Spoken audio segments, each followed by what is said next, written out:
The whirlwind of activity and ritual-like aspects that mark the beginning of the school year are matched with equal intensity and a frenzied pace toward the end of the academic year. We are a constant state of doing, no matter the time of year. Yet, we manage through our schedules, consumed with our priorities and deadlines, to come to this point, that is, the end of one academic year and the beginning of a new one. As each new academic year begins, I'm filled with both a sense of gratitude for the past and anticipation for what lies ahead. I'm reminded of the many things to be thankful for and the opportunities yet to be seized. In this address, I'm trying an experiment, something our faculty and students do every day in search of the best learning and sharing. They flip the classroom. You and I will try this in 9 video segments that you can watch or listen to at your leisure, after which we will meet in public sessions for a conversation about the content. I hope you'll be critiquing and responding to what I've said or point out the gaps.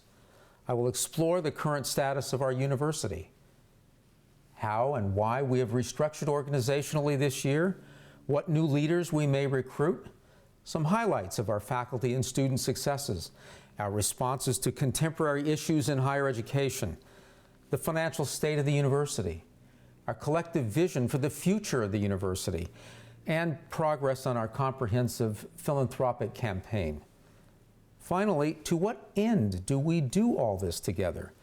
It's toward keeping an eye on quality. We're becoming a hot university, one that is on the move upward. I hope to convince you to buy stock in the University of Redlands. So let's get started with organizational restructuring, all for the sake of a stronger foundation. To be certain, the 2013-14 academic year tested our resiliency and adaptability. A mark of a great organization is how it flexes to address a changing environment. In the first half of this year, the President's Cabinet saw changes and transformations, some temporary and some permanent. As a result of resignations, we had 3 vacant positions: the Vice President for Marketing and Strategic Communications, the Dean of the School of Education, and the Dean of the School of Business. And those followed upon the departure of the Executive Vice President, a position that we did not refill. Nevertheless, we have adapted to the changes quickly and have successfully implemented succession and reorganization plans, as demonstrated by the Dean of College of Arts and Sciences, Kathy Ogren's leadership in a difficult, sudden transition to acting provost following David Feit's unexpected medical emergency. Kathy's partnership with Vice President for Finance and Administration Cory Nomura in leading the IT organization is another example of our fortitude. Associate Provost Ed Wingenbach and Professor and Associate Dean of the College of Arts and Sciences, Fred Rabinowitz, were instrumental in our ability to maintain operations in both the Provost's and Dean's offices, and to move forward with major initiatives during David's recovery. Dedicated employees immediately helped us cope with changing operational realities. For example, as the outgoing director of the Redlands Institute, Jordan Hink sought new ways to serve the university, including project management directed at improved information technology services operations and campus planning. Jordan joined 4 IT leaders to reorganize operations and IT service. Steve Garcia, Terry Reed, Sharik Ahmed, and Kimberly Perna all assumed additional responsibilities and created a team-based leadership process under the supervision of Kathy Ogren and Cory Nomura. In May, consultant Marty Ringel, Chief Information Officer at Reed College and a nationally well-known expert on education and technology, confirmed that our ITS team could sustain us in transition and effectively work together strategically to align ITS with the university mission.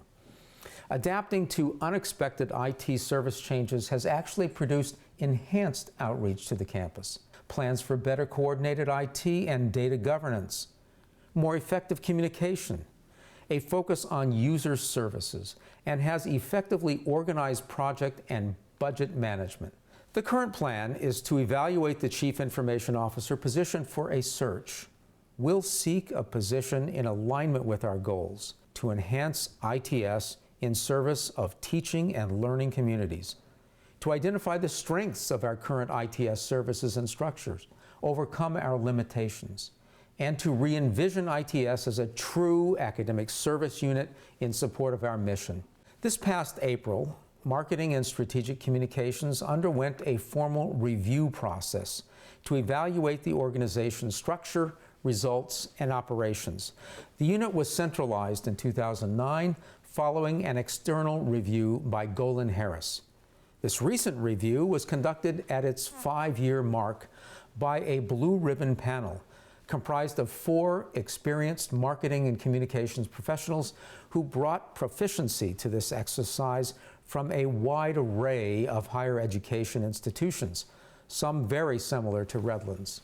The panel was tasked with reviewing all aspects of the unit to provide a fair depiction of the division, its outputs, goals, alignment to the university's mission, relationship with other units, management of their budget, and reporting of outcomes, strengths, and potential weaknesses.